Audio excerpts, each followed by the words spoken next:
खत्म हुए चुनाव, सील हुआ रिजल्ट।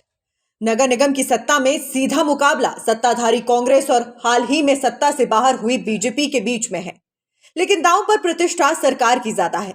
दरअसल शिमला नगर निगम के 34 वार्ड 3 विधानसभा क्षेत्रों में फैले हैं।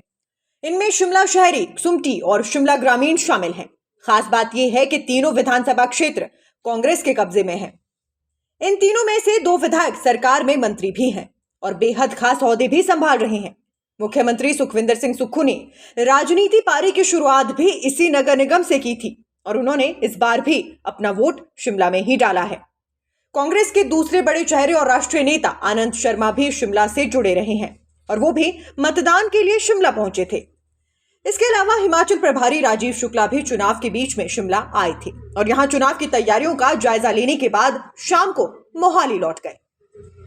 नगर निगम में इस बार करीब 59% मतदान दर्ज हुआ है। मतदान 2017 में हुए नगर निगम चुनाव के मुकाबले लगभग बराबर का ही रहा। हालांकि कुछ माह पूर्व ही हुए विधानसभा चुनाव के मुकाबले ये मतदान काफी कम है। तीनों विधानसभा क्षेत्रों में करीब 62% मतदान हुआ था। इसमें शिमला ग्रामीण में सर्वाधिक 66.35, शिमला शहरी में 62.43 और सुमटी में 57% मतदान दर्ज किया गया था। ये तीनों ही सीटें कांग्रेस ने जीती थी। इस बार कांग्रेस ने सभी वार्डों की किलेबंदी में विधायकों, मंत्रियों और संगठन के तमाम बड़े पदाधिकारियों को उतार दिया था। उपचुनाव से विधानसभा तक सब कुछ गंवाने के बाद शिमला नगर निगम में प्रैक्टिस मैच खेल रही भाजपा के लिए बम्पर वोटिंग की उम्मीद पर खराब मौसम ने पानी फेर दिया।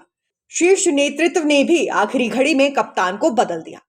शिमला नगर निगम में मतदाताओं का कम उत्साह भाजपा के पाले में खलबली जरूर मचा रहा है, लेकिन पार्टी के लिए अभी भी उन वार्डों में ज्यादा संभावनाएं नजर आ रही हैं जहां मुकाबला त्रिकोणीय है या फिर निर्दलीय प्रत्याशी ज्यादा मजबूत है। भाजपा नगर निगम में लोगों को यह समझाने का प्रयास करती रही कि भाजपा की सत्तासीन होने के बाद केंद्र सरकार से बजट लाने में कोई दिक्कत शिमला को नहीं होगी। फिलहाल ये बात मतदाताओं के जहन में उतर पाई है या नहीं, ये तो अब 4 मई को ही मतगणना के बाद साफ होगा।